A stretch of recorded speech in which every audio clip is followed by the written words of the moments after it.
Kira cursed as her boot slipped upon a slimy branch, nearly pitching her face first into the filmy liquid that filled the root chamber. Glancing down, she saw a single reed protruding from the murky depths, and beneath that, 2 limpid orbs of crimson light peered up at her.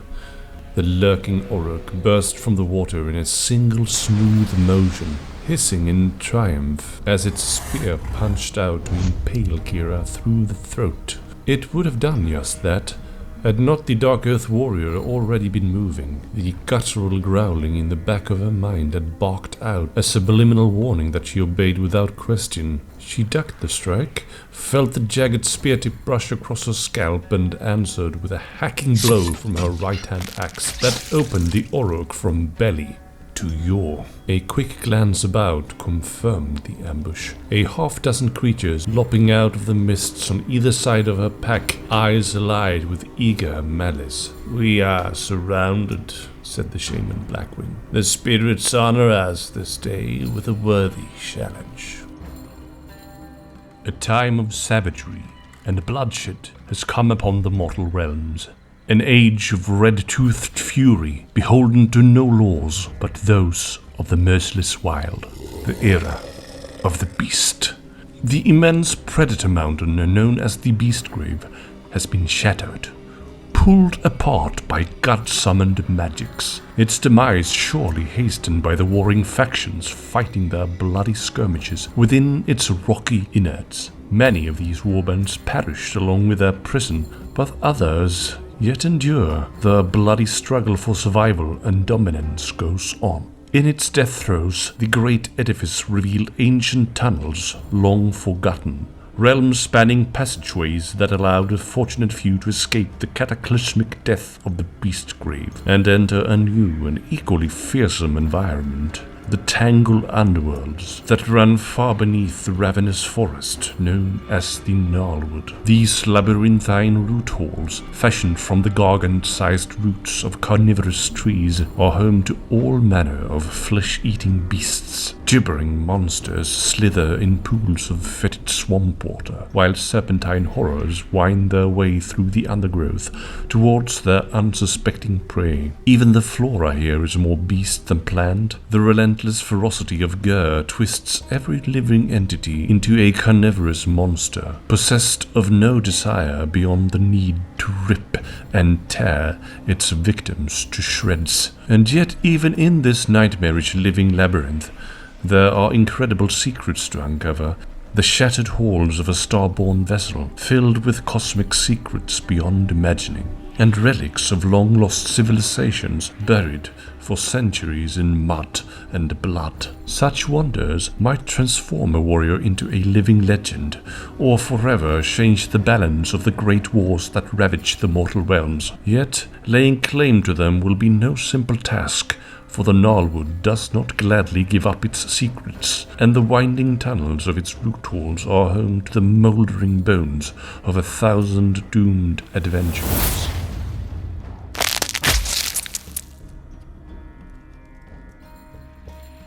In western Thondia lies the Gnarlwood, an ancient and savage forest where even the trees crave the taste of raw flesh. Deep beneath its twisted canopy lies another world entirely, a misty underworld of roots and knotted boughs, where ancient secrets lie half buried in the soil. Tales of the infamous Gnarlwood have spread like wildfire across the realm of beasts in recent times, for this deadly forest has caught the eye of the gods themselves. Somewhere at its center lies the ruin of Talaxis, the shattered ark of an ancient void-roving vessel, once piloted by cold-blooded lizard warriors known as the Seraphon, who knew it as the Eye of Sotek. Though it once traveled the featureless expanse between the realms, this vessel was brought low by some unknown cataclysm.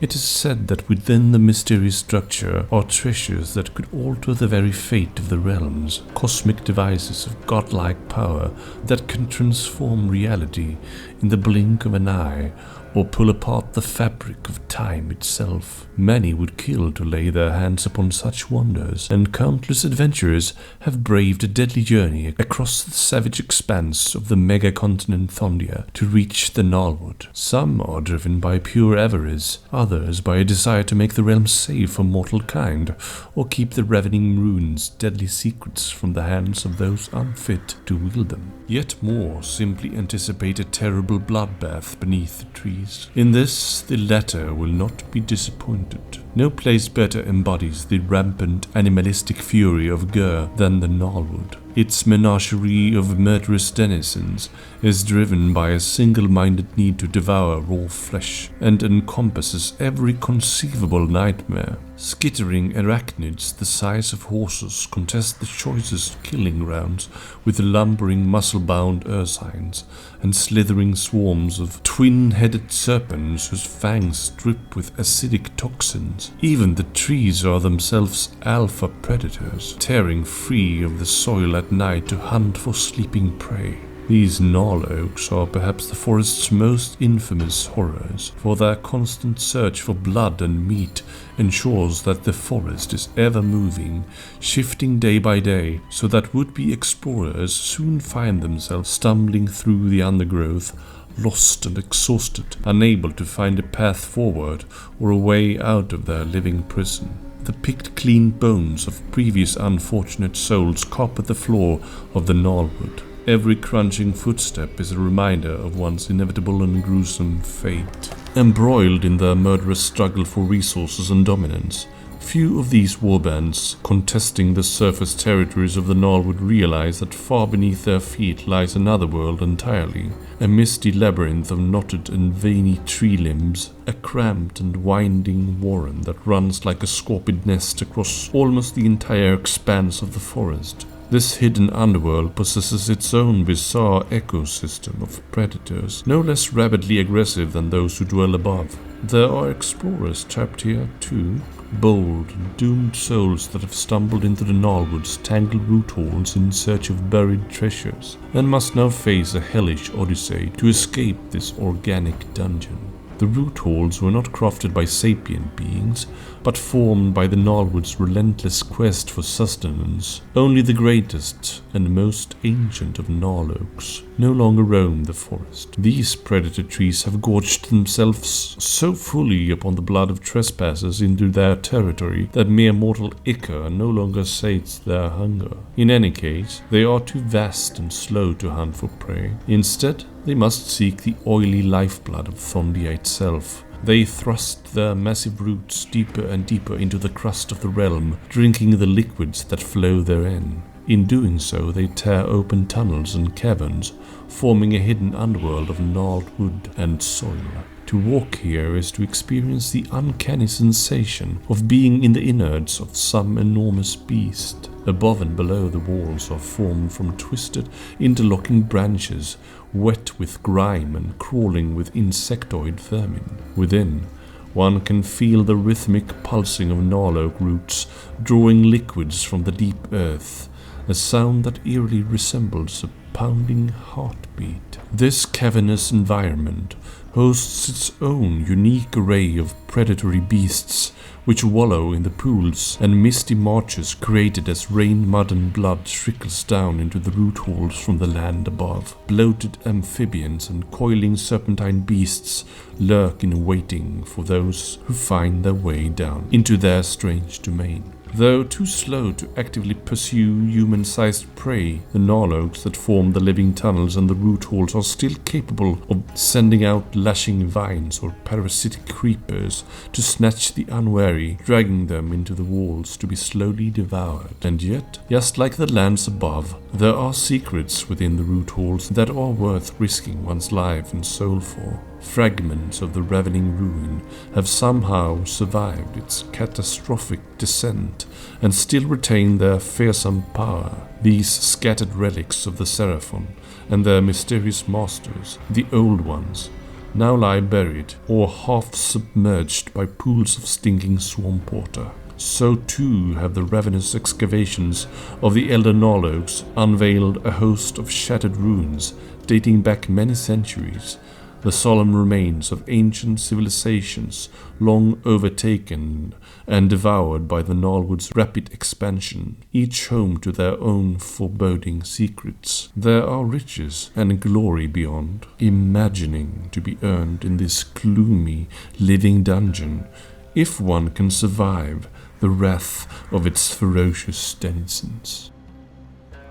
The mortal realms are vast, beyond imagining, and so much of their seemingly endless expanse remains unexplored and untamed. For centuries, this was true of the Gnarlwood, the vast forest that lies in the western reaches of Thondia, in the realm of beasts. This great swath of woodland is as predatory as any of the primordial titans that roam the wilds of Gur in search of fresh meat. Its trees, known as gnarloaks, are sentient and capable of uprooting themselves to hunt for prey. With the lashing limb talons, they impale unwary victims, their fang-lined bowls hungrily supping at the vital lifeblood that gushes forth. These horrors are far from the only carnivorous menace to lurk within the Gnarlwood. It is home to a bewildering array of frenzied predators, from sawtooth rataskas to blood wasps, gigaleeches to the hideous spine-eating archoconda. Moreover, the very environs of the forest are maddeningly hostile. The atmosphere is so swelteringly thick and hot that disease breeds with alacrity, and sudden downfalls of hammering rain can cause lethal flash floods or cause the ground to turn into a sucking quagmire that swallows travelers whole. Despite this carnival of horrors, more adventurers, sellswords and fortune-seekers flock to the Gnarlwood every day. Why would one risk such an expedition, given the manifold horrors they will surely face? Because the legend of Talaxis has spread like wildfire across the realm of beasts and beyond. It is a legend that speaks of a ruin at the center of the Gnarlwood, a crashed and shattered void ship of the cold-blooded race known as the Seraphon, whose vaulted halls are filled with cosmic treasures beyond the ken of mortal kind. Very little is known about the origins or nature of Talaxis, for the Seraphon do not speak to outsiders of their secrets, and very few have ever reached the inner sanctums of the crashed void ship, where its fabled riches are said to lie. It is clear that it struck the surface of Gur with cataclysmic force. Though the central portion of the structure remains intact, much of the rest of the vessel was either pulverized completely or else buried itself deep into the loamy soil of the Gnarlwood, plunging deep into the tangled root holes that run far beneath the forest. The root holes of the Gnarlwood are as deadly as the forest floor above. The knotted limbs of elder gnarloaks have formed winding passageways that stretch on for leagues, curling back upon themselves and often branching into multiple forking routes that lead to dead ends or to hidden hazards. Periodically, the knotted tunnels widen to form caverns and claustrophobic chambers filled with ankle-deep sloshing water, while on occasion the floor falls away to a plunging crevice or to reveal the shattered outline of some ancient structure long ago claimed by the Gnarlwood. Travel is exhausting as adventurers clamber across treacherous bridges or desiccated wood or squeeze themselves through narrow openings, praying that the walls on either side do not stir to life and crush them where they stand. The natural canopy of the root holes almost entirely cuts off the light of Hush, save for a few errant beams that force a way through. The main illumination here is from patches of phosphorescent lichen and glowing fungi, or from the lure lights of snatcher toads, tempting unwary travelers into the reach of their barbed tongues. Without the ability to feed upon the life-giving energies of sunlight, the flora here is more beast than plant, grotesquely bestial in appearance, and stained in a muddy red by the blood of devoured victims. A constant seeping trickle of muddy rainwater pours down from the surface lands, dripping from the twisted canopy overhead and pooling into the underground swamps and marshes. These must be traversed in order to reach the next chamber, but inevitably conceal lurking carnivores and other hazards. Sometimes, a knotty growth of gnarlwood root will trap a luckless traveler's foot, dragging them beneath the fetid water to drown. In other places, the muddy floor of the root holes is so treacherous that those who enter it find themselves stuck fast,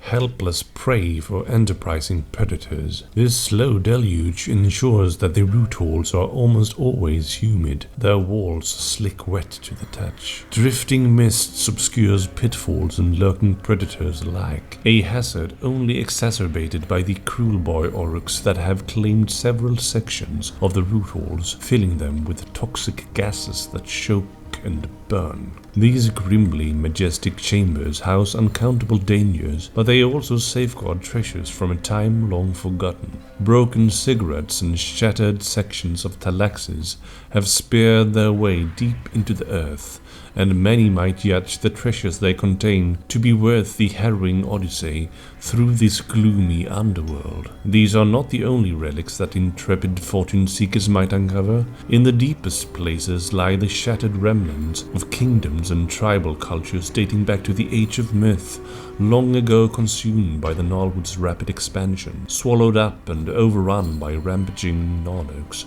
That which the predator trees could not consume, they simply left to rot. As the mightiest gnarlogs thrust their roots deep into the earth in search of sustenance, they caused devastating landslides of displaced soil which buried these ruins deep. Some say that some are still guarded by the lifeless skeletons of their former inhabitants, who wage an endless war against the rampant life encroaching upon their ancestral holdings.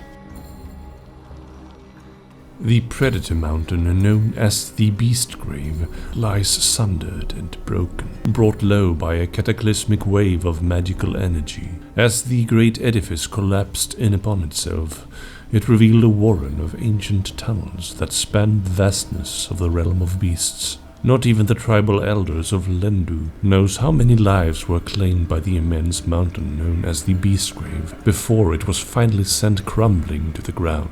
Possessed of a predatory sentience, it seemed to delight in drawing travelers into its labyrinthine interior, trapping them inside a cavernous underworld without any hope of escape. There they battled and slaughtered one another, losing themselves to a feral madness with every drop of blood spilled. It was only when the great life spell of Alariel, the Everqueen, broke across the realms that the curse of the Beastgrave was finally shattered. The matriarch of Gyron sought to heal the grievous wound inflicted upon the mortal realms by the depravities of the great necromancer Nagash, but in pursuing this noble goal, she unleashed 1,000 violent catastrophes. In Gur, the search of life-giving energies caused the lands themselves to split apart as rapidly growing trees forced their roots through solid stone, and rivers crashed violently against the valleys that held them. Some say it was this time of geological unrest that sealed the Beastgrave's fate. Others say that its fall was caused by a band of cold-blooded Seraphon who activated an arcane device that caused the mountain to tear itself apart from within. Still others insist that a deranged mob of bone splitters consumed the mountain's savage spirit and gleefully headbutted their way to freedom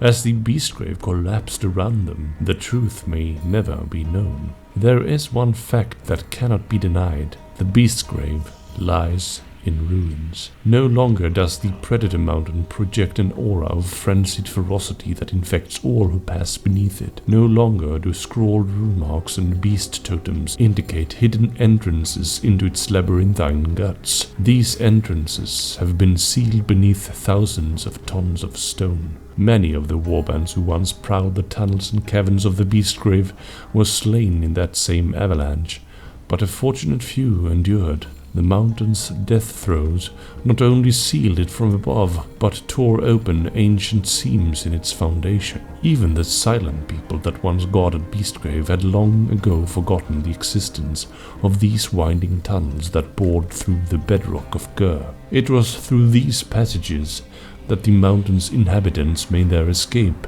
deciding to risk a journey into dark rather than sure starvation and death. Bizarrely organic in appearance, the tunnels seemed to wind on forever, passing through miles of solid rock. Sometimes they opened into a series of forking branches, though none of those who ventured off the main path were ever seen again. After what seemed like an eternity, these haggard survivors finally stumble out of the darkness, collapsing into foul-smelling marsh water that rose to their haunches, and looking up to see a twisting canopy of interlocking branches that looked at first like writhing limbs. So it was that the survivors of the Beastgrave found themselves in the root halls of the Gnarlwood. Somehow they had traveled beneath Lendu and crossed the Morbite Sea, a journey that should have taken years, but that they had completed in mere days. Or so it seemed. If these survivors believed they had earned their salvation, they were sorely disappointed. In this new and hellish place, their violent struggle for dominance and survival would start anew.